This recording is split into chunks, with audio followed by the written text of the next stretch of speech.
Hello and welcome. My goodness, it feels like a long time. Don't worry too much.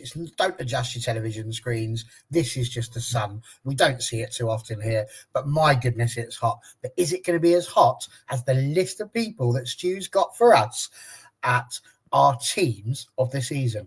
We'll find out on the other side of this.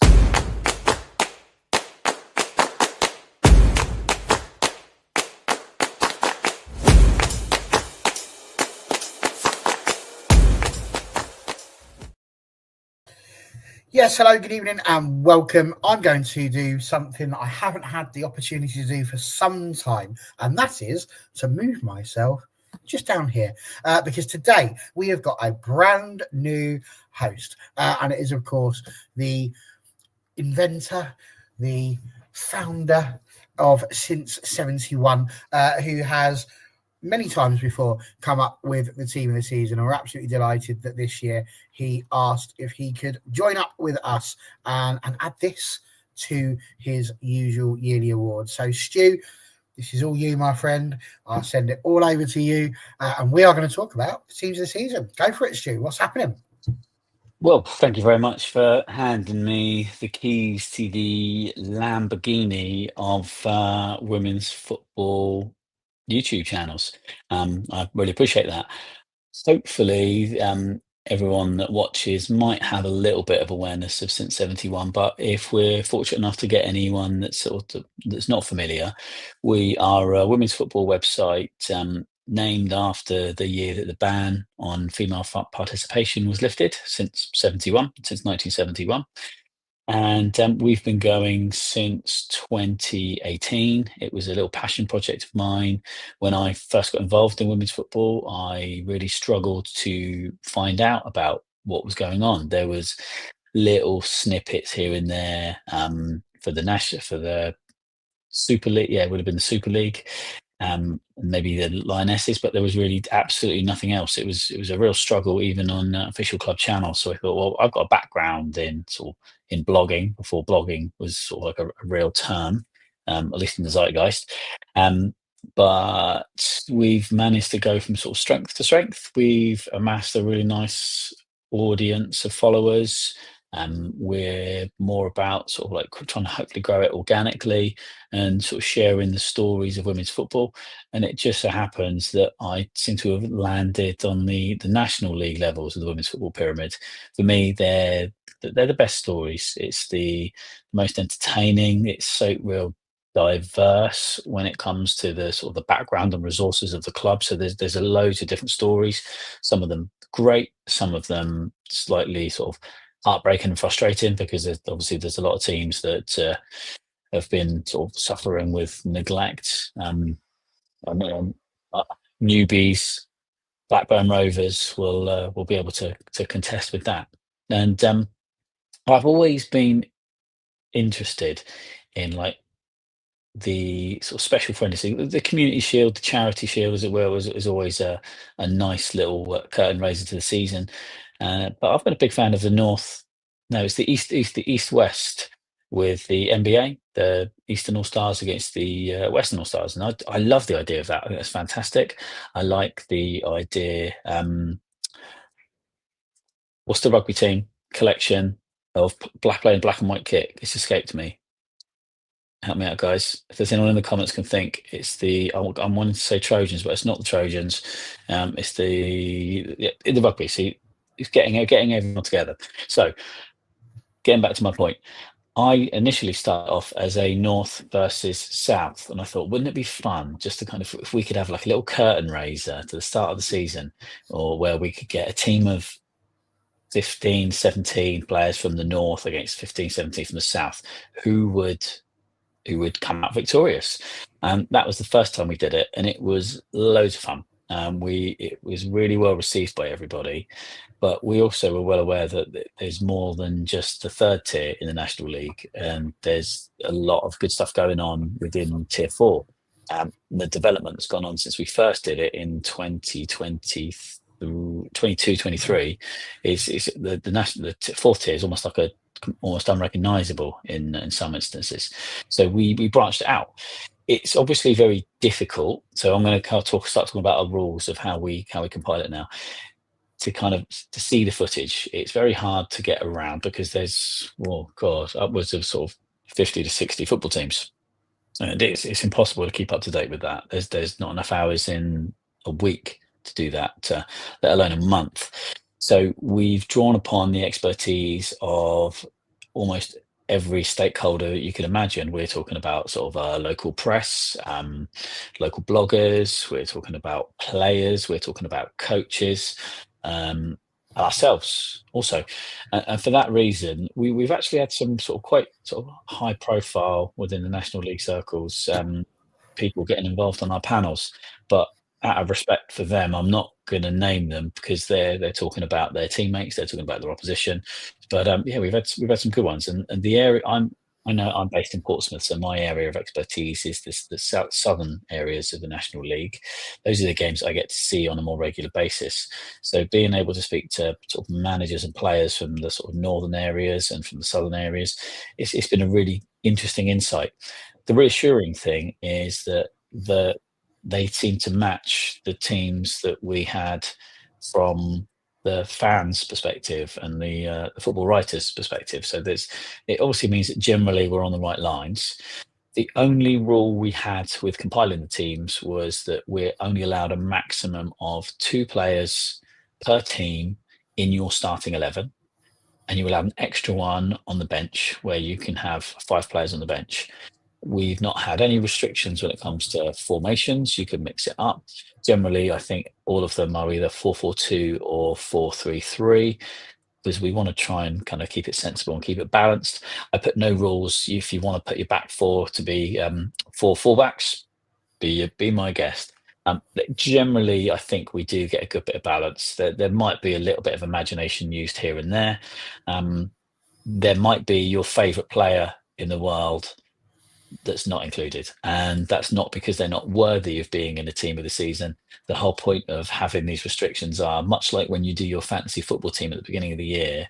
You think, oh, do I put in the absolute banker of a 30 goal a season striker, or do I get 2 other strikers that might be getting sort of like 20 goals each, but then that means that I can get the league winners star goalkeeper in, and you'll see that as we come through and we do the southwesterly team, because we don't have the player that scored the most goals for the champions in our team.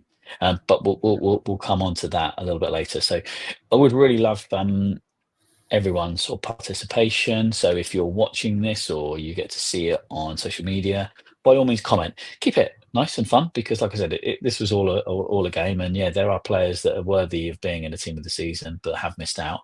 But I'm also really keen for people's predictions for next season, and if there's any players to watch that we need to keep our eye out from. And if you are unhappy with any omissions, get involved next year. You can drop me an email, drop me a DM, get yourself registered and get involved, because the bigger the panels of people that are putting these teams together, the better. And hopefully we can try and catch as many clubs within it as we can. I think for each team, you're looking at about 7 or 8 clubs that are represented. So that's always really good to make sure that everyone's having their light shone on them. And yeah, it's all a good bit of fun. So with no further ado, we will move on to these women's football league names are far too long. So the FA Women's National League Northern Premier team. And to start off with, I'm probably going to hand over to Jonathan with regards to the goalkeeper, because we've opted, as you can see, for Harriet Grimshaw from Stourbridge. And you're probably all asking, why have we got the goalkeeper for the team that were relegated and conceded loads of goals? And John is going to tell us why. Hello, both of you. Good to see you again, Stu. I haven't seen you for a little while, so great to share a show with you. Harriet Grimshaw, she was the National League Division 1, Premier Northern Division Player of the Season. She mopped up all the awards for Stourbridge. She won 9 Player of the Matches. and she's probably been approached by about 3 different tier 3 teams, and others that I'm not allowed to say just yet, but it'll all be announced. The fact is, she's quality. She's come from Sheffield United Academy, had a bit of first team experience when she was 17, 18 in the National League tier 4 at the time. And she's come to us and probably had about 20 shots against her each game and saved about 12 of them. And I remember a debate that I think we might have had on this channel or maybe another channel, where someone says to me, yeah, but is she as good as a Wolves goalkeeper? Is she as good as a Burnley goalkeeper? All I can say there is, and I don't know because it's very hard to say, it's all down to opinion, but it's very rare that the likes of Wolves or Burnley ever get dominated in a game. But when they do, i.e. in an FA Cup, say for example, Man United against Wolves, when that goalkeeper has several shots against her and blunders a couple, concedes 6, 7, 8, how is it any different to Harriet Grimshaw conceding 6, 7 or 8 against a team that's far superior to her? But the difference there is Harriet also saved God knows how many as well. And I didn't see that too many times from the top teams in the FA Cup last season. So Harriet Grimshaw's great. Obviously, I am biased towards her, but the award speaks for itself. And let's see where she ends up next year. And let's hear what offers she had on the table, because I know that she's had a lot and she'll have to turn a lot of good teams down because there were so many. So fantastic player, fantastic person. She's got a great family behind her.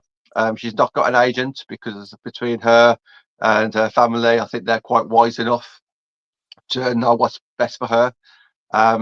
So yeah, great to see her win or get on here onto the player of the season, because it shows that more people recognise her. And fantastic to see. Well, it's not just you, John. The league obviously recognised her as the player of the year. So what you're saying is you say you're biased towards her, but it's not biased that we put her in there. There's a good reason for it. Also picking up 9 opposition player of the match awards. So there's some talent there, and I mentioned about ones to watch out for next season. Harriet clearly is one of those.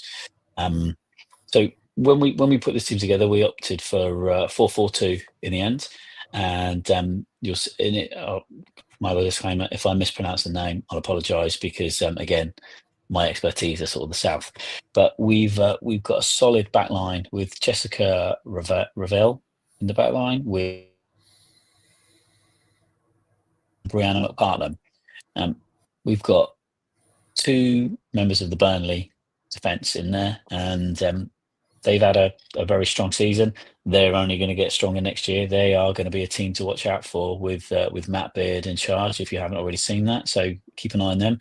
And it will be really nice if a lot of that current crop of the Burnley group are still there with him next year, because we can see that they've obviously got a lot of talent in within their team. In addition to those, we've got a midfield consisting of Ebony Wiseman, Millie Ravening, Tammy George, and Charlie Wellings. Sadly, Nick from the Wolves Women podcast couldn't be with us today, but if he could, he would be singing the praises for Tammy George from the top of the highest building, the highest mountain. He'd be paragliding over your Marbella beaches to try and make sure that everyone was aware, and probably trying to keep an eye on Tammy to make sure that she wasn't on her phone to any other club, because she's so vitally important to that Wolves women's team. She's known for her absolute worldies, and she's just generally a top quality player. I don't know if there's anyone else in that midfield or defence that you wanted to come in on, John. Well, just on that, I mean, I've seen Tammy George play a number of times, usually against the team that I'm supporting, and she's quality. It's not just a goal scorer. You mentioned scoring worldies, and she does. As a midfielder, you tend to take a lot of shots outside the box. She scores them, no doubt about that. She's also a battler as well. You wouldn't want to be on the opposing side of her, and she always seems to get the referee on her side. So she can get away with a lot of stuff, let's put it that way. And she's really, she's not someone that you want to be an enemy of, I guess. And she's got on the better side of us Stourbridge fans for many years now. whether it be in the County Cup and in the league, and she thoroughly deserves to be in this team of the year. I will throw out a couple of other names who I've seen a fair bit of this season. Layla Kennelly for Sporting Kelsa, fantastic striker. I know she's not made the list, and I can see why, being a Kelsa, and also Shannon Stamps. When I think of those two players, I think of people who run down that right wing, who can either go direct towards goal or get to the byline, put a cross in, and find somebody. And both of those players are absolutely fantastic at that. Shannon Stamps scored, I think he might have scored 2 or 3 in the County Cup final against Kelso, actually, funnily enough, just a few weeks ago. And she was phenomenal. You know, she won that game in the first half. She is so dangerous, and she comes from West Bromwich Albion, been a Stoke for a couple of seasons. I don't know what her ceiling is, but I think because Stoke's progressing, I think she'll continue to progress. So a fantastic player there. And Layla Kennelly, obviously Sporting Kelsa, not as high profiled. She might, you know, if she does want to progress, she might have to leave Kelsa. But my God, you know, she's got some good people around her at Kelsa, and let's see what she can do next season as well, because those two players there are a couple of standouts for me. Definitely. And you obviously touched on Stoke. We always hear stories about maybe things behind the scenes aren't quite going too well, but they finished third, and they were the sort of the best of the rest behind Wolves and Forest last year. So they're obviously a strong side. Leading the line, I think this was an absolute no-brainer that we had Mel Johnson and Charlotte Greengrass from Nottingham Forest and Wolverhampton Wanderers, respectively.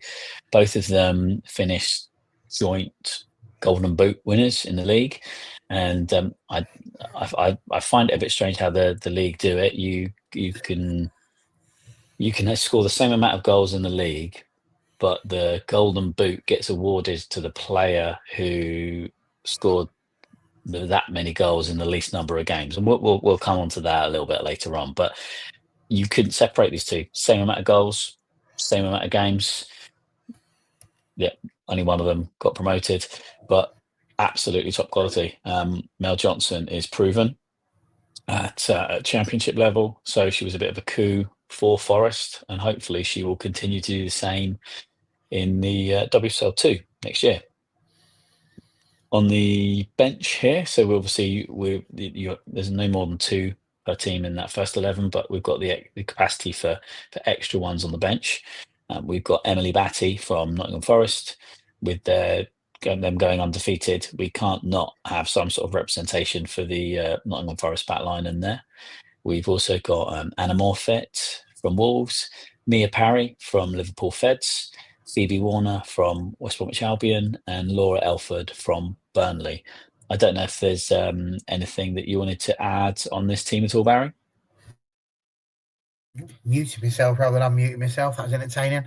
No, I mean, for me, obviously, this is the 36th episode of Lower League Lingo, and John and I have both said from day dot on this, really, that what we find lovely about this show is the ability to get to know other parts of the country at this level of football, which we may not necessarily see publicised that much. You know, the information is there, but sometimes you've really got to go hunting to try and find these things. But what's really pleasurable about looking at this group of people is looking at the number of people.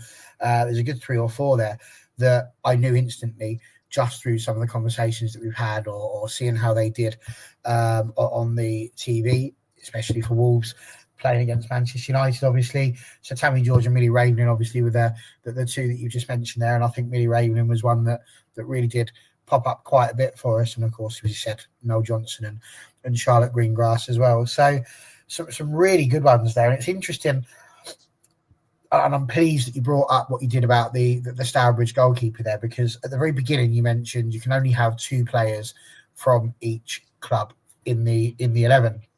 And obviously Forest and Wolves have had theirs taken up with frontline players, attacking players. Stoke City with a midfielder and a defender. Burnley with a couple of defenders. Rugby Borough with a defender and a midfielder there as well. And so as a result, it's almost easy to sit there and think, well, they've just looked for another goalkeeper that could fit in, because there was all these other players that needed to be put in ahead of them. But actually, to talk about the fact that this is a player that, as you say, got player of the season for the whole league, it just goes to show that it's not one of those where it's we've run out of players from the top few positions to put somebody in. It's an actual, no, this is a deserved one. And I think for me, that's a really important distinction to make on this one. So it looks like a very, very good side. And yeah, I quite like it. I think it's full of the people you'd expect it to be full of in terms of, like you say, where they finished and how they did. And I think that's very reflective of how it would be. But I know if Gareth was here, he would mention that maybe there could have potentially been a bit more than just a mere parry from Liverpool Feds, because I know he was very, very impressed with how they performed all season. He was often bringing those up when we had the conversations. So a shame there, but again, you can only fit 16 players in. So there's only so much you can do. Well, he didn't get in any of the panel, so maybe he'll be one that'll have to jump on next year. But just to wrap this one up then, so the last time that we did it as for all 6 teams was 22-23, and last time out we had Millie Ravening, Tammy George, Charlotte Greengrass, Emily Batty, and Anna Morfitt all in the team. So out of all the teams we selected, I think that this is probably the one that's had the most consistency, because we've got a couple that maybe only have 1 or 2, so there's obviously quite a few in there. So that's a tasty team. But let's go down, look at the southern section, Southern Premier, and see if they can put out something that is even stronger. This is sort of my sort of area of expertise. I feel really sort of happy that I've been able to watch quite a few of these players in real life over the course of the last couple of years, and it's a really strong old team. And I think I might have to put a little poll out and see what everyone thinks as to who's going to come on top between these two. It starts off in goal with Rose Kite. Rose is a player that I first saw playing for Southampton Women, and she was within the England youth ranks at the time. I would think it might be under 19s, but my terrible research prior, I don't know for. But she was within the England youth setup with Kyla Rendell, who has just gone over to Manchester United. So the pair of them obviously representing the country. They come from good stock. Rose is a fantastic shot stopper, a superb communicator, and a great person to have around the squad. She's dependable, and she's worth 5 to 10 points a season, making the sort of the big important saves. And she's there when you need it. From the rest of the back line, we've got Grace Gillard, who completely epitomises the rise of hashtag and how that they have established themselves amongst these well-known names within the division. This next one is definitely a player to watch. Cecily Wellesley-Smith, who as of the beginning of the week has just signed with Arsenal in the WSL. So it's really great to see that we've got players from within the National League that are going up the divisions, and not only going up the divisions, but signing for the European champions.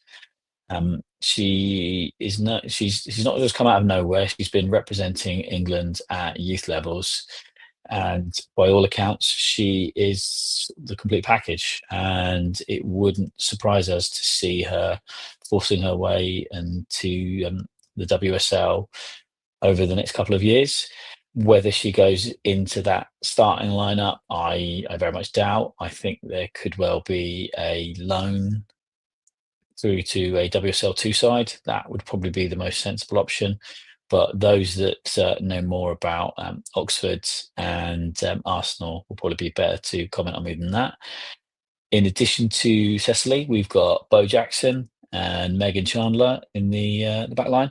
Megan is the absolute hero of Watford's women, has been around there for years, club captain, and from what I can imagine, if you're a coach, she's an absolute pleasure to have around, and a proper leader and role model for the rest of the squad. Something we could also say about Bo as well over at Exeter City. If you haven't already seen her featurette with the National League on their YouTube channel, I definitely recommend it. While we've got a lot of professionalisation or semi-professionalisation of the certain clubs within Tier 3, she's still working as a firefighter and doing a fantastic job in that. So if you can, just check that one out. Google Bo Jackson onto YouTube, and that should bring that up. It's only a short 5 minutes or so, so definitely watch it. It will certainly open your eyes as to what life is like at this level. Going into midfield, we've got Ipswich Town's Sophie Peskett. Absolutely rapid player, fast thinker, got an eye for a goal, and she's supported in centre mid by Sophie Badgent, Coral Haynes, and we've gone for a 4-3-3 on this one. It's a strong team. It's a strong team. I talk about whether the South would beat the North. I think the formation is. I've probably made it a little bit tricky for the Southern team. They're going to have to kind of really be on it. But as we move on to in a minute, when you see the forward line, you know that actually they've got goals in them from all around. And that forward line is Natasha Thomas, Ashley Hinks, and Sophie. I don't know if it's Gillies or so I hope it's Gillies. If it's not Sophie, then I really apologise, and you can send me an abusive DM. Natasha Thomas completely speaks for herself. If you've been in and around this level of football for any time, you'll know her quality, how dangerous she is in front of goal. Something that's been recognised internationally, as she is now a fully fledged Jamaican international, and hopefully she's someone that we might even see in action this weekend when they take on the Lionesses up in Leicester. Ashley Hinks, former Chelsea product. Again, we talked about Megan Chandler epitomising a club and being absolutely top quality. You got the same with Ashley Hinks. Goals from anywhere in that forward line. She's just an ideal player to have in your team. She brings in her teammates. She's the sort of person that I would be more than happy to be taking a last minute penalty to win one of these new playoffs that I'm sure we'll come to in the near future. Just jumping onto the bench quickly, we've got Abby Bond, another top goalkeeper from Exeter City, Caitlin Smith from Plymouth Argyle, Charlotte Fleming from Ipswich Town, Layla Proctor from Lewis, and Una Liu from Cheltenham Town.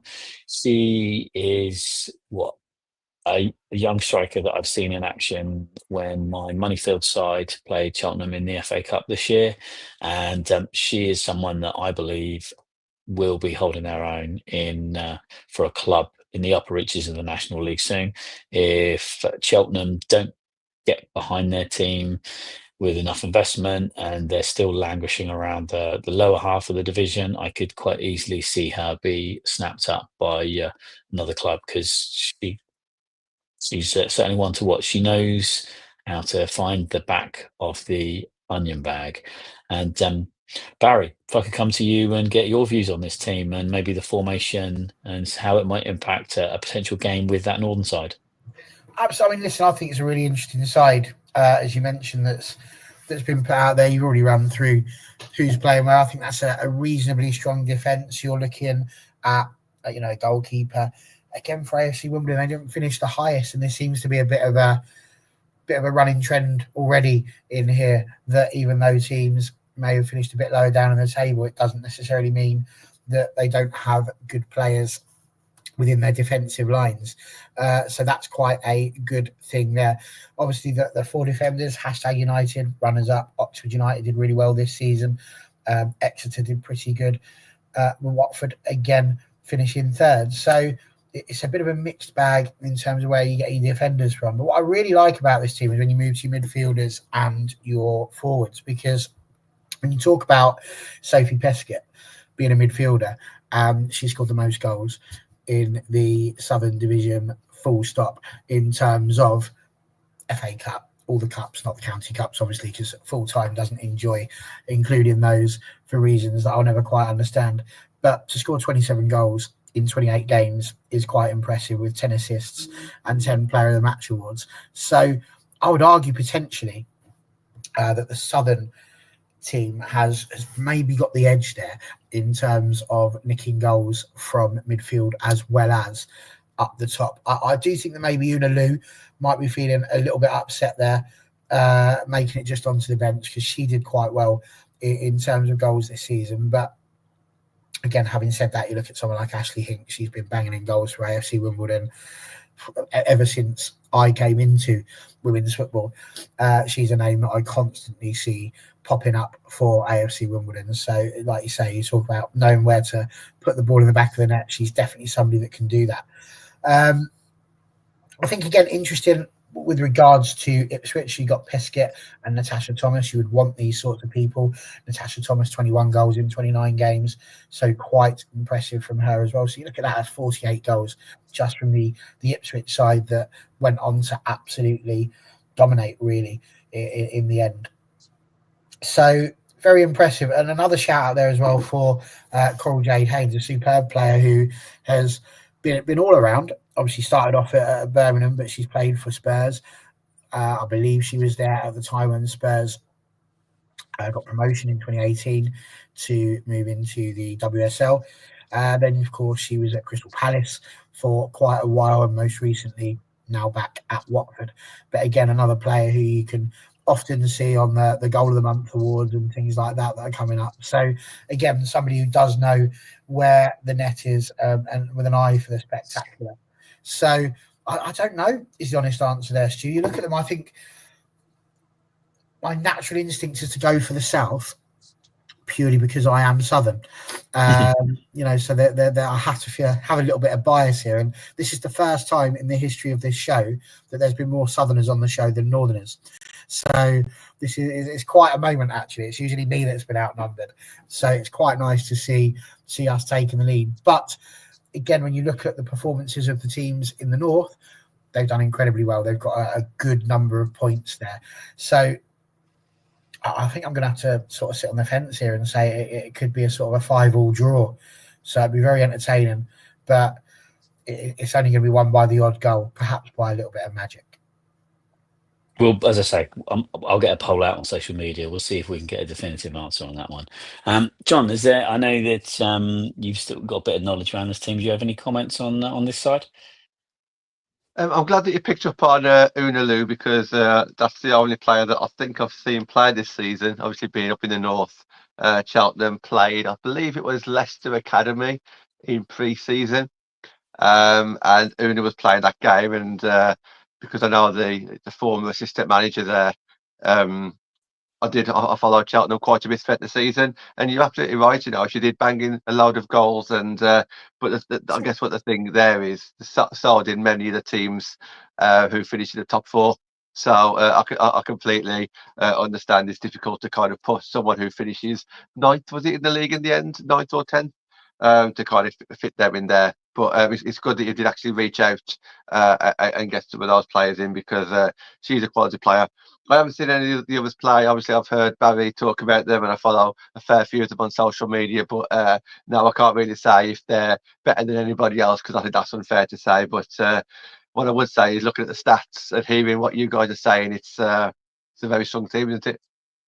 Yeah, definitely. And if before any Cheltenham Town fans write in, it was 8th that they finished in. So they won't want to be tarnished with 9th or 10th. But yeah, we're sort of happy with that. We'll move on to the next one. So what I'll do is I'll run through this team a little bit, and then I might have to hand over to John a little bit. Obviously, Nick from the Wolves Women's Podcast did send his apologies, because he would be the best placed person to cover these.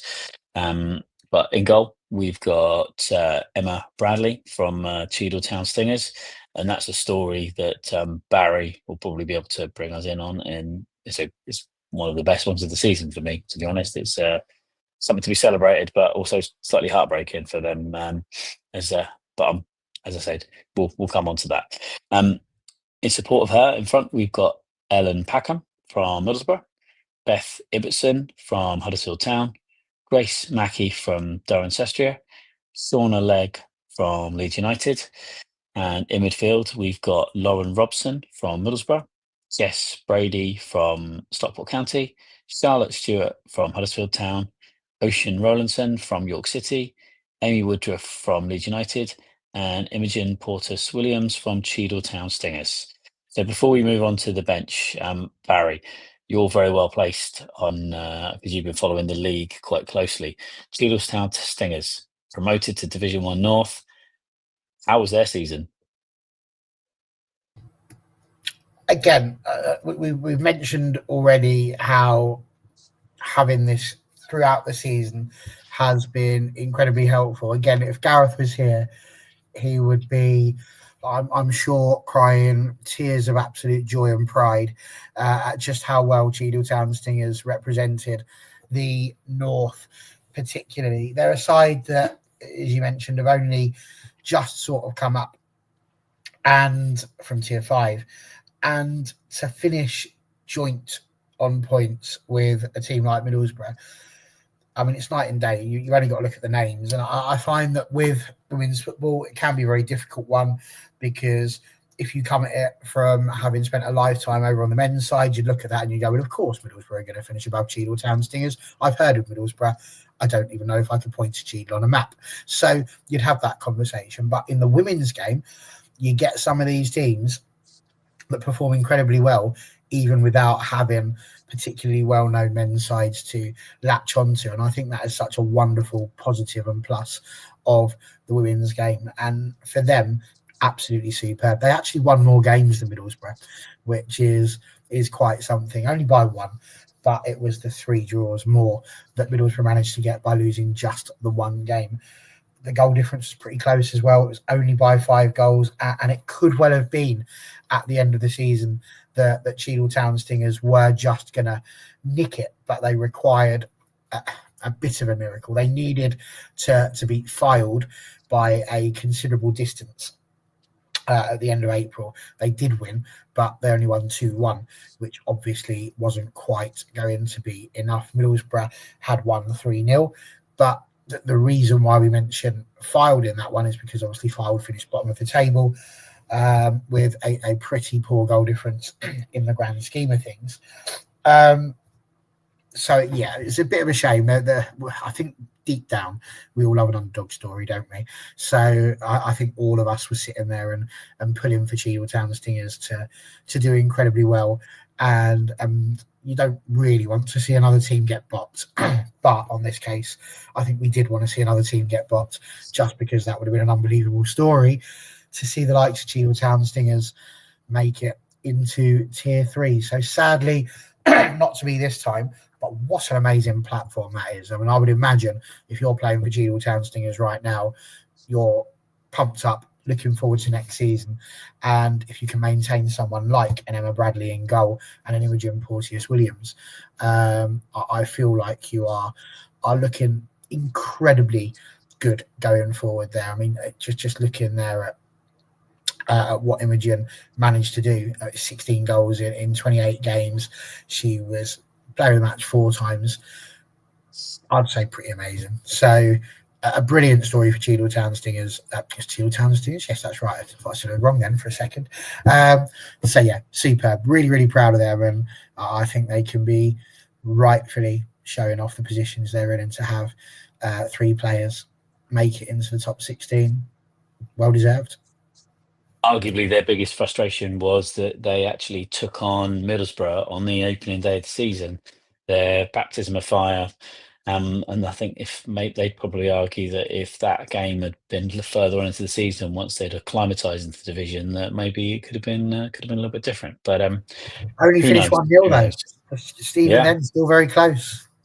Exactly. And just to kind of highlight a couple of players within that 11. Obviously, we touched on that we don't have a lot of knowledge on our Southerners, but I did hear a lot of praise for Middlesbrough's Lauren Robson, making a huge hugely important impact to that squad and being pivotal to their title win and subsequent promotion. While Ocean Rollison is another one who made a huge impact for York City, previously of Watford, based down in our neck of the woods. But after relocating up north for a job, Ocean's represented York City fantastically all season. She's been a bit of a fan favourite, where quite early on, where she's been pivotal in making sure that they finish a comfortable mid-table, and also helping them clinch the North Riding County Cup with a 1-0 win over Middlesbrough's reserves at the Riverside. So even though it was a reserve team taking on a Middlesbrough team at the Riverside, that would have still been would have been very sweet. Ocean has now moved on from York City and moved over to Barnsley for next season. So she'll be she's one of a number of players that they've brought in. So there'll be another team to watch next year. I'll just run through the bench and then I'll hand over to John. On the bench, we've got Molly Finch for Chorley, Jess Glenn from Cheadle Town, Erin Nicholson from Cirencester, Leanne Giles from Middlesbrough, and Bianca Owen from Norton and Stockton Ancients. Bianca Owen deserves a lot of credit. She scored 27 goals in 27 games in all competitions last year, and her Norton team finished with in ninth with 23 points, so only 5 points above the relegation zone. And you'd imagine without her goals, Norton would have been in a lot of trouble. But the former Newcastle United player had a superb season. But while she's been prized away from Norton once for teams at the top, she's returned after her spell at Newcastle and seems to be a great ambassador for the club. So I think she's someone that will hopefully stay around for the club, and we'll be looking to keep them safe again next year. But John, as our northern correspondent, as the Midlands being the most northerly, what are your thoughts on this group? Yeah, it's a good mix, isn't it? The one player that I've seen play this season is someone that you've already highlighted, so it's kind of stole my thunder a little bit, because the only player that I've actually seen play, and that was Lauren Robson. I saw her play against Stourbridge in the Plate or Cup. I think he was at the determining round. Done a bit of research on her before that game, and she was formerly of Newcastle. So when Newcastle won the league, she then went into Middlesbrough, and that didn't surprise me one bit that Middlesbrough was going to be so strong this year, because of obviously the team that they're surrounded by. But yeah, she actually absolutely ran that game, and I think I got a bit of criticism after that game as a Stourbridge fan, being so honest, but she was, and I think they won that game something like 4-0, 4-1. And she was instrumental to that win. Bearing in mind that Middlesbrough was a tier below Stourbridge at that time as well. So I recognise a few of the other names, which must be that Gareth spoke about them a fair bit, and I know that he has. So I do recognise the names, but for me, Lauren Robson's the one that stands out for me. And yeah, good luck to them next season. Definitely. So moving on to the Midlands now. I'm probably just going to hand over this whole team for you, John. Absolutely, yeah. Look, I know that we spoke about it privately for like the past month or so, and it's exciting. Obviously, when you break it down to only 2 players per team, it does make it a little bit more exciting, doesn't it? A little bit more interesting, a little bit more difficult, but it does kind of make things fair. You know, you look at how well Loughborough did last season. You could quite easily put nearly all of those players in the team of the season. You know, they didn't lose a game, did they? It was absolutely phenomenal. So by doing it, by following the rules that you've laid out, just make it a little bit more exciting. So I will go through them. Colette Bell, lead goalkeeper. I believe she conceded the least out of all the goalkeepers. Loughborough had 3 different goalkeepers who all played pretty much equal amount of games. So if you do it by goals conceded per game, then I think Colette Bell would mop that up as well. And she also won, I believe, the Golden Glove, I think, for the league. Sophie Zagrave, someone that I know personally, fantastic defender. She was last season. She was the season before. Rightly so. You know, Leafield hardly conceded any goals last season, and I think they went about 3 months with probably conceded 1 or 2 goals across that whole 3 months. So thoroughly understand why we've gone for the back line towards the Leafield. Ruby Heselden, Lucy McMugridge, Hannah Langford. Again, it's a top teams, isn't it? It's the top 3 or 4 teams within that league, and all of them are absolutely solid. You know, I looked at it myself when I was trying to help you put this list together. And how do you choose? You know, which fullback, which centre back? You know, you can have a look at the amount of games that they've got. Player of the match, opposition of the match, any goals that they've got, how many goals they've conceded, but they all play the part in different ways. Sometimes I ask other fans who actually see these teams play, and I say to them, you know, this person's got all the plaudits on Twitter, they've got the odd goal, they've got the player of the match, or they're more liked on social media. But then the fans turn around and say, "Yeah, but it's the quiet ones that do all the hard work, and that they're actually better players. They're just not as you know, people just don't shout about them as much." So I thoroughly agree with that back line of 4. Meg Lawford for Peterborough. Obviously, Peterborough finished third. Had to get a couple of posh in there. Jay Formiston, a favourite of mine. She has been for 2 or 3 years. Absolutely solid for Balmere. She's been with him a long time. She'll be with him again next season. And Balmere, you said at the start of the show, Stuart, you want some predictions for next year. They will get more points than this year. Absolutely. Balmere will move forward, and she'll be the leading force of that. And then Sarah Woodburn of Loughborough. Obviously, you had to get another Loughborough player in, and rightly so. You could have chose several Loughborough strikers, but I think you've saved the right ones, I think, when you start dividing it up. So Jade Bell, 9 player of the matches, 36 goals. I mean, that kind of says it all, doesn't it? Yeah. I don't know how to, is it pronounced Jodie Mikowska? I don't know how to pronounce it for Barnsley. You know, she scored a whopping 17 goals for a team who finished, I think, 6th in the league.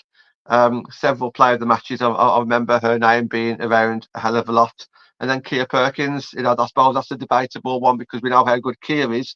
But then when you look at the players that you put on the bench, they're just as equal to put in there as well. So a phenomenal starting 11. I'll let you just jump in a little bit, Stu, before we go on to the subs if you want. But So, that's a good group of players there. well, on that note, Annie Highway was probably the one most unlucky as to not make the starting 11 because a lot of the correspondence that we had really rated her. They had her down as one of the mainstays that helped Worcester City stay up in their debut season. The interesting one that I really want, I'd love it if someone could actually contact me because I say that we obviously did it again in 22-23, and Jodie Machowska was within that. She was in that team, but she was in that team as a defender. So I really want to find out a little bit more about is she some sort of defender that's turned into a striker, or is just somehow someone managed to kind of squeeze her in as maybe just like sticking Marcus Rashford or someone fullback. I don't know. It does happen. There's a player at Leafield this season, Sarah Hazel, playing a centre back, played pretty much every game. Absolutely solid at the back, as we mentioned. Leafield's solid. 2 years ago, she played as a striker for Stourbridge. She then played as a midfielder for Kidderminster Harriers. And now she's at Leafield as a centre back. So I guess it does happen, doesn't it? But it's usually the other way around. You start to get like go from back to front. So it's from front to back, don't you? As you get a Mm. little older. I suppose in this case it's a little bit different. You did mention Annie Highway, absolutely. I mean, I think she's been retained. I think that's been announced. Fantastic player for Worcester, and a real benefit for them being able to keep hold of her. That's massive. Abby Kerry, you've put on the bench as well for Leafield. Phenomenal player, formerly of Blues, came in for one reason, and that's because of the amount of top talent that's there, both as off the bench, you know, on the sidelines and the actual players that she's playing with. So a couple of great players there. And you mentioned Liv Woolston at the bottom there. People will be looking at that, thinking she's only played 10 games last season because she took a bit of a break from football. She played 10 games, but 8 of those games she was actually opposition player of the match. And breaking news, literally 50 minutes ago, she has returned to football. So she'll be back in the same league, playing for Andy Fisher at Kidderminster Harriers. I, for one, cannot wait to see her. She's one of the fastest players that you'll ever see, and she's back. So great to see her back in the game. It's much needed. So yeah, a great 16 there, Stuart. Cool. Anything you'd like to add on that one, Barry? Sorry, I was just trying to answer Gary's comment there. Not quite sure what's happened on that one. I'm still hunting. If you do know where she plays, let us know. But I couldn't see her on that. In terms of the Midlands, I think John's pretty much said it all, really. But some really big sort of choices that have been made there, because Loughborough conceded just 10 goals all season, which is just in itself, I mean, that is miserly. Ebenezer Scrooge himself would be absolutely delighted at that level of loss. And just the one defender, obviously, on that one. So quite an interesting one. But Leafield did do well. They were in the top four for that, 22 goals conceded. Peterborough conceded in 21. So really interesting to see how the teams with the best defensive record up at the top there, not necessarily getting the representation in the defence. And obviously you are going to find yourself in a situation where these players will, at the upper end of the table, generally be seen more at the front end of the pitch. So the likes of Jay Bell and Jodie Mikowska, as we've said, working hard and doing the heavy lifting in that one. Jay Bell, I don't think there's words for the sort of season that she has had there. John's already mentioned 36 goals and 9 Player of the Match awards in 25 games, if you please. But to add to that as well, 11 assists. That's 47 goal involvements in 25 matches.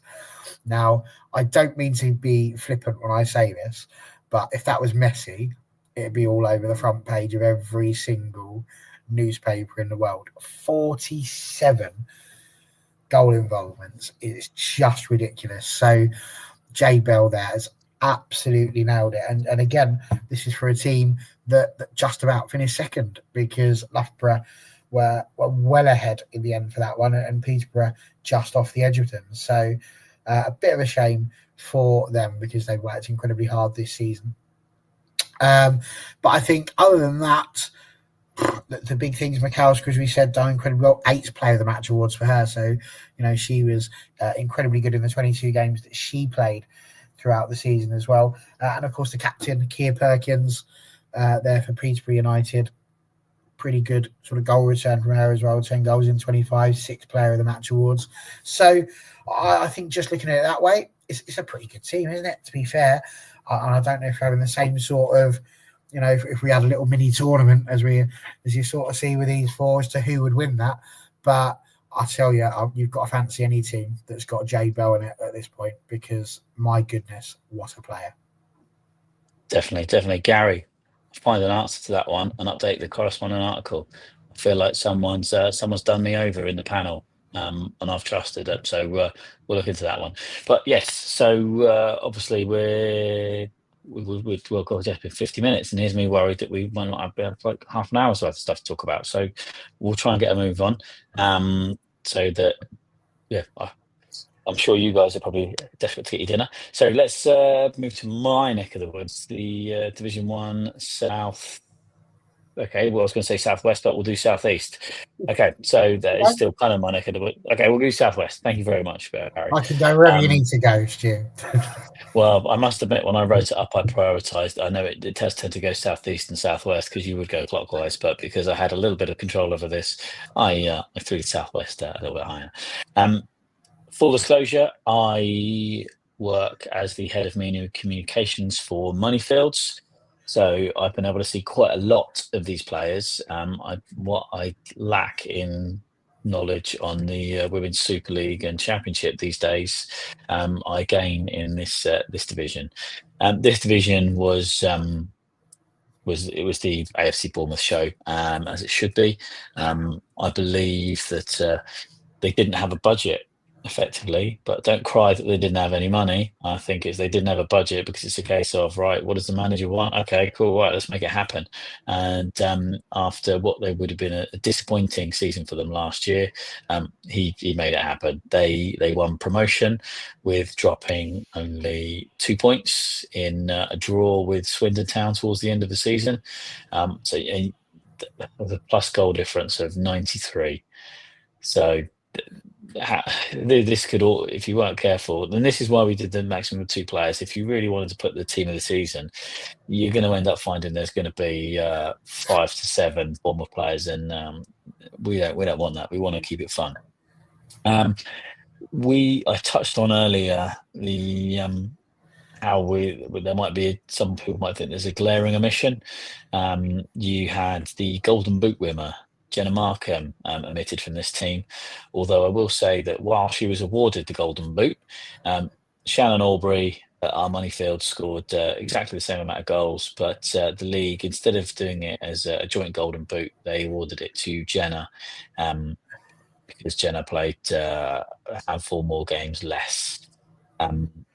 So in this one, we sacrificed Jenna on this one, but we have brought in Erin Foley in goal, the Bristol City Academy player. Came in and she's been fantastic for them. While she's probably been a little bit redundant for large periods of many games, when she has been called upon, she's been there. And as I say, through gritted teeth, because she saved a last-minute penalty from my Moneyfields team to rescue a 2-1 win that could have been a 2-2 draw. So she's there when it counts. The back four, really strong, really cultured footballers in this group. Sky Louise Granger is someone from within my Moneyfields team. She is tall, she is fast, she is imposing, and she's incredibly humble. When I told her that she'd been included, I kind of got like a bit of a confused look. Said, "Who votes for that?"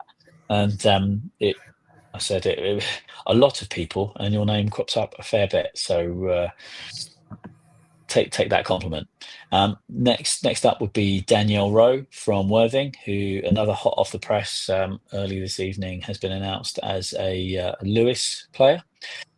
So she's down over. She's made the short trip east to the Drip and Pan, and she will be a real asset for them.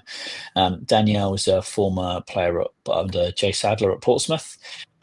She is someone that is more than capable of filling that centre midfield spot or that centre back slot. In order to make our lives easier, she's going to be operating at centre back in this team, alongside former Exeter City player Manfred Sharp, who is another player who is not only a good footballer, an experienced footballer, even at a sort of a relatively young age, but she is strong. She is someone that most strikers would not like to go up against. And alongside there, we've got Gypsy Vivish. If I've mispronounced that again, apologies. In midfield, we've got Daisy Ackerman, a former Arsenal youth product who spent time at Cheltenham Town. She came into Bristol Rovers as they had their debut season in the competition and finished a really respectable 4th, only 1 point behind Swindon Town. So that's something that they'll be really pleased with. And they are a club who have been investing. They've brought in a couple of Bournemouth players in, Chloe Gilroy and Erin Bloomfield, although Daisy has actually moved on herself and gone to Cheltenham Town. In the midfield pair, we've got Katie Kingshott and Ellie Stripple, both Bournemouth, however, not the same Bournemouth. There is another Bournemouth that some may not know about. Katie Kingshott is part of Bournemouth Sports, and she's another strong centre midfielder. I would say that she's that sort of box to box type, the sort of your traditional Brian Robsons in that point of view. And she was named the league's player of the season. A great accolade for her. Ellie Stripple is someone that I don't think gets the plaudits that she deserves over at Bournemouth. She is someone that comes up with important goals. She's a former Yeovil Town product who's played under Lee Birch, and she would have played with a lot of the sort of players in and around their Super League times.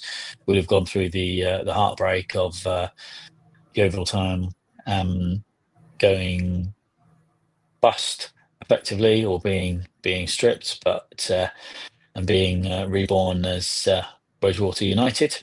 But she's superb. She is someone that again pops up with really important goals. If I just refer to my notes here, she's come up with 15 goals from 28 games. So what can you say about that? That's a great record at the division. And alongside her, Tierney Scott, another former Portsmouth player, who again banging in goals left, right, centre. Unfortunately, she scored a hat trick against my Moneyfields team early on in the season, and she's another strong player. So there is goals in this midfield, and I think this is what makes this team really dangerous. We were able to bring it into real life. Up front, Shannon Albury and Annabelle Colston. If you know anything about this division, you will know that they are both absolutely lethal in front of goal.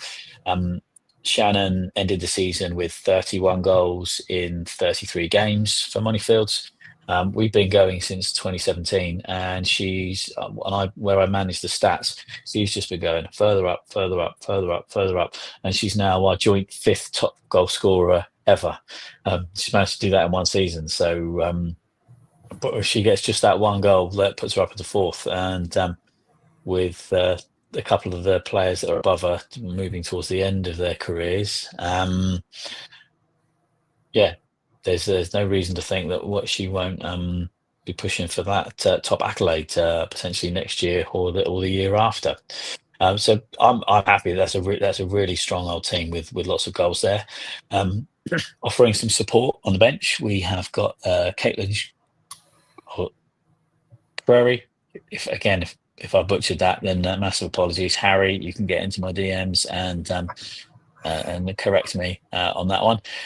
She's been over at Abingdon United, and it's similar to Harriet Grimshaw. Abingdon finished 9th, but a respectable 9th place in their in the division. But she is believed to have absolutely shone, and if it wasn't for her, a couple of those defeats would have been by bigger margins, and the 6 wins and the 3 draws were in large part to her ability at the back to keep the ball out of the net, while those up front were putting the ball in the back of the net.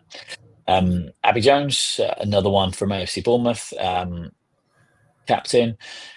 You couldn't ask for a better captain. I think one of you guys spoke about it's watch out for the quiet, unassuming ones that might not get all the plaudits. Abby is one of those. She is probably the first name on the team sheet, and for good reason. She's not the tallest of players, but I'd say, well, doesn't matter whatsoever. She is solid, doesn't back out of a challenge, brave as you like, and the dictionary definition of a leader. Next up, Ellie Elkins. It's been a really difficult season for her Southampton women's side. They have really struggled since Aaron Smith's departure. He obviously did come back to the club a short way into the season, but I think by that time the damage was done.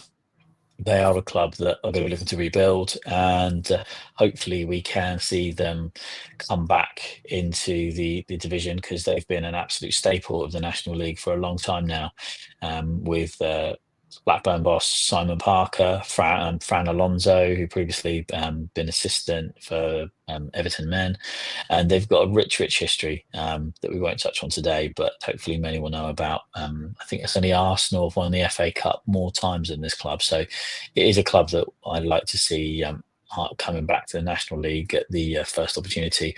Although it won't be easy for Smithy, but he's got a good network of players, a good network of coaches, so hopefully it will be a prompt rebuild for them. Next up, Another one of my Moneyfields team, Charlie Wilson. You could not have a better player go up front. I could give a whole episode on how fantastic she is. When I first joined Moneyfields, I was actually a little bit intimidated by her at first. But do you know what? One of the nicest people you could ever meet. Fantastic captain, really supportive, got time for the young players, and you couldn't get a better role model. She chips in with goals from anywhere.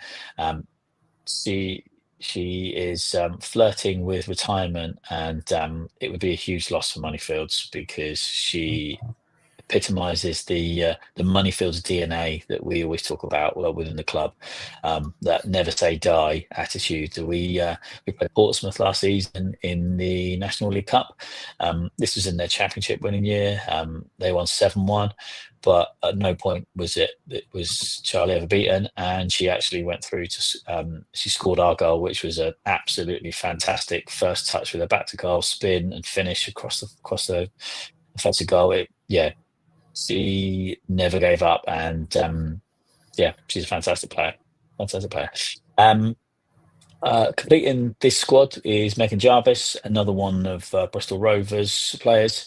We've touched on the good season that they've had. She's another one that's a good goal scorer, but she's just got a lot of competition, and she would hold her own in this team should she enter the field. Barry, any comments on this team?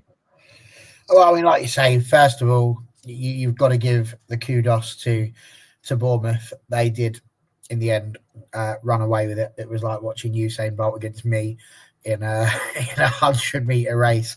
It finishes 16 points clear is quite something, and it wasn't a bad season for the other teams involved as well. That's the crazy thing. You take that away from Bournemouth, and all of a sudden it's a much tighter title race. So fair play to them. 100 goals. It's quite something to be in a situation where they don't have a striker put there in the team. But you can fully understand why the goalkeeper's got it, because 7 goals conceded is just insane over the course of an entire 22-game season. So fair play to Bournemouth on that one. It would be, it could potentially be left open to interpretation that maybe there was a little bit of favouritism going into the front two there. But I need to be completely honest. Again, I've had the privilege of sort of trying to peek into the Southwest quite regularly in terms of this channel and trying to champion what's going on in the Southwest. And quite often when we were writing out the names of the players who've been scoring goals and checking through to see what had been happening in the matches, Shannon's name just kept popping up and popping up and popping up. She scored some vital goals in some massive matches as well. So I think it's entirely fair to have her up there. And very much the same as well for Annabelle Colston, Swindon Town, place of birth, love it. Absolutely superb from them. So brilliant, I think, in terms of the strike force. Really nice, as you say, to see someone from Southampton Women put into the subs bench and for them to be recognised. It just goes to show, like I say, that's what's beautiful about this whole thing, is that you don't have to be a player that's been in the top 3, 4, 5 clubs in order to get a mention. You could be a standout player for your side down near the bottom as well, and still get the recognition you deserve. So absolutely brilliant there to see some extra people that have come out there. So yeah, I think a really impressive league all in all, and I think with Bournemouth moving up now, I think excited for next year, because I think that there should be a lot of competition, and I think we'll see a much closer race next year. Definitely. I think across all the National League divisions, it will be the one to watch, because I think you look at Moneyfield, Swindon, Bristol, potentially Bridgewater, Worthing have lost a few players, so they may struggle if they can't bring anyone else in. I think it's going to be really, really tight. Every point, it's going to be one of those seasons where I think every goal will count. I think goal difference could really come into play, and we've seen it so often in the National League that teams like Geeltown, I think it would have been Bournemouth lost out last year. No, Bournemouth lost out with a couple of points. But if I had more time and I was as good as stats as our friend Chris and and talking Woso, then maybe they'd be able to tell me. But yeah, there's been a few leagues that have been separated just on goal difference. But without any further ado, let's move on to the southeast. I will say to everyone, this has been a massive job. That I've probably spent over 25 hours putting all this together. So you'll have to excuse the odd little slip. Dealing with this many players, especially those that you're not aware of, yeah, it has been a task. But I've learned about it. And the reason I started since 71 was to learn about women's football across the country. So it's been a great exercise for that. But yeah, you'll forgive the odd slip or mispronunciation of a player. So with this team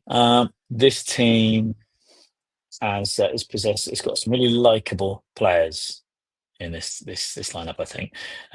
Dulwich Hamlet, if you know anything about the football in this area, are just they could be everyone's second team, really.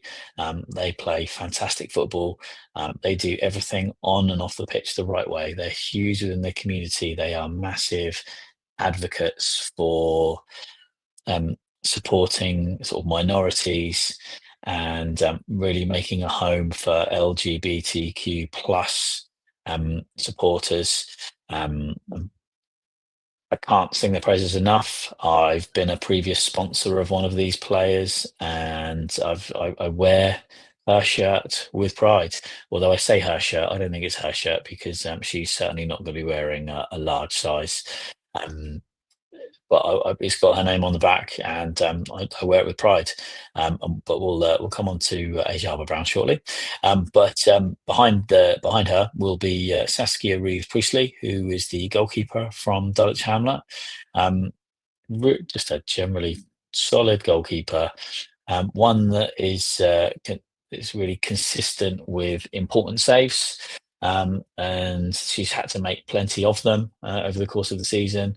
It has been a tough one for Dulwich. They are coming up against a number of teams with resources that probably outstrip theirs, but they've probably got a fan base that probably dwarfs many of them, to be honest, maybe outside of potentially Norwich. And potentially Real Bedford. I don't know too much about their average attendances, but over at Dulwich, yeah, they get a fantastic crowd. They are the ones for any club that's looking to develop themselves and build a fan base within this division. They need to look at Dulwich Hamlet and how they've done it, because they've done it properly, they've done it organically, and they have got a fan base that love what they do and have probably given up season tickets at other clubs in and around the City of London in order to channel their support to Dulwich. And probably their biggest supporter are their men's side, and we've had enough horror stories of men's sides that don't really get behind their women's team. So Dulwich Hamlet are doing it right, and it's great to see them comfortably stay up, and hopefully they will be doing the same again next year. Along the back line, we've got Kerry File. Again, apologies if I've mispronounced that one. The moral to this story is next year I'm going to be making sure that I'll get all the pronunciations confirmed prior. So again, please forgive me a few of these. I spent a lot of hours late into the night on this project. Next to her, Asia Harbour Brown, another one of these fantastic captains and real talismanic player for our team.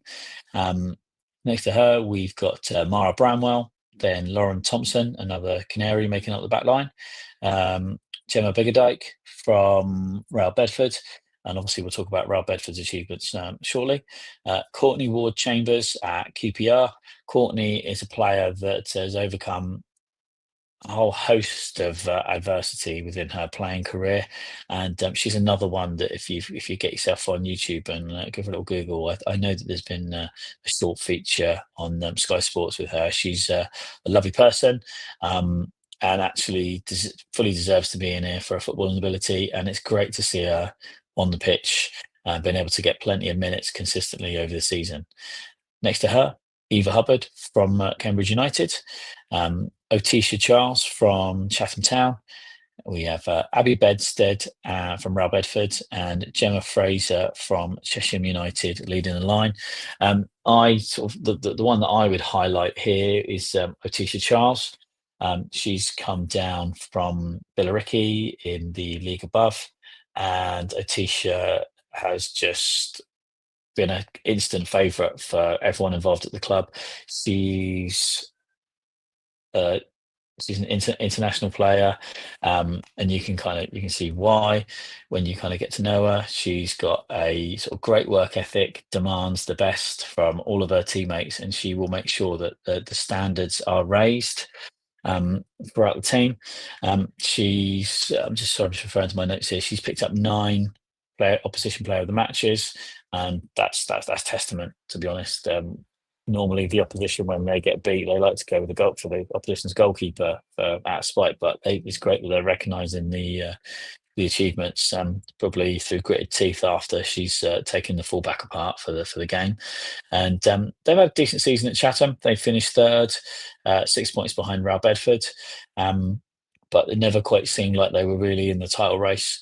With Real Bedford getting promotion to the Premier Southern, I think it's going to be another one like the Southwest, where there's going to be a few teams vying for the Iron Throne for the Game of Thrones fans amongst us. But it's been a good season for Otisha. She's come away with 2 bits of silverware as Chatham lifted the Isthmian Women's Cup and the Kent County Cup. There's a tongue twister for you. In goal on our bench is Sarah Quantrill from Norwich City, former Ipswich goalkeeper, very experienced, and had we not imposed our rules, she would probably be the one that we've been really pushing for the starting position in goal. But we get to sort of play around, and it's not always the obvious players that get to take that starting place. Alongside there on the bench is Aliette Lamb from Sudbury, Isabella Simmons from Cambridge, Amy Dern from London Bees, and Grace Stanley from QPR. Barry? Stu. So what a team. The Southeast obviously is an area where I reside, as you can tell by my wonderfully London-based accent that often comes out from here. And the Southeast division in particular is one that I try my best to keep my eye on as closely as I possibly can. And you've made some great points there already. The standout player for me on that team is unquestionably Gemma Biggerdike. I think she is just an outrageously talented footballer who I've seen doing the rounds around here.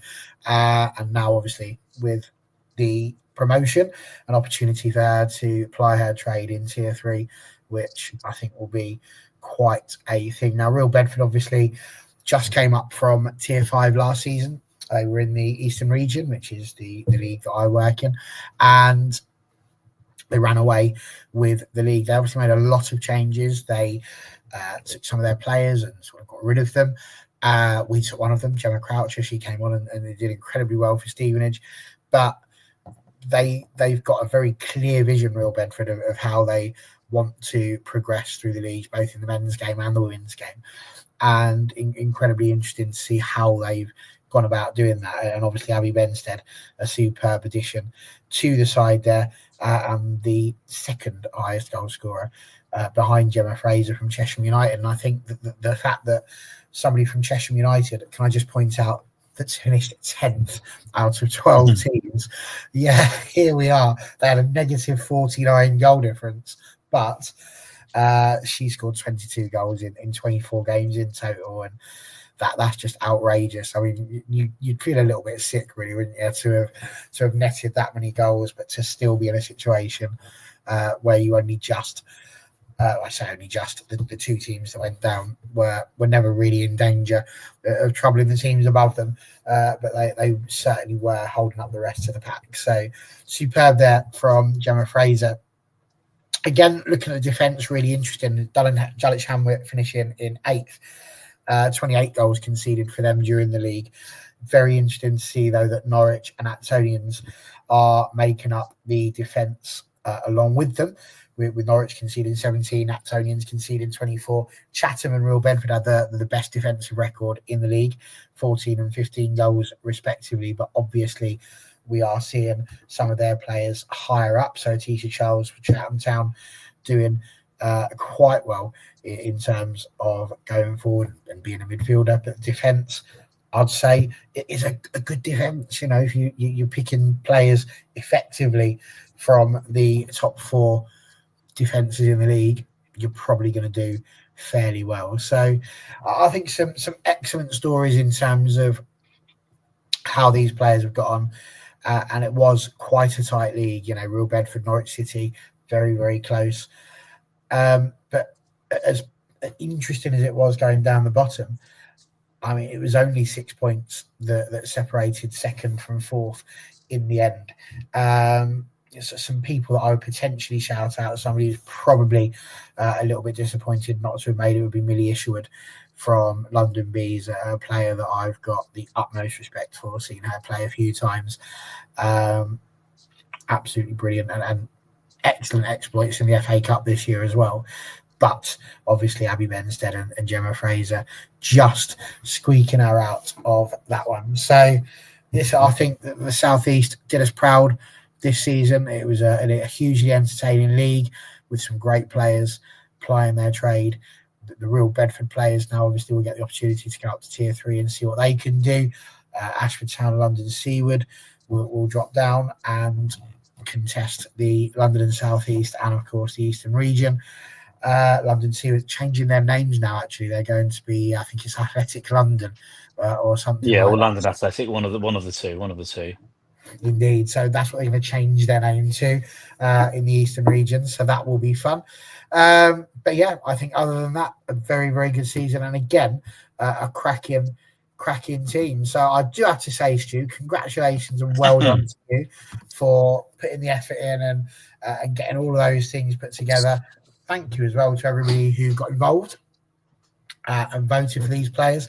I think it's really important that we spread these sorts of things far and wide. And when it comes to this point next season, that people get involved more so, spread it out amongst their teams. We've got people that watch this now and are on our Twitter, on your Twitter as well, from the clubs.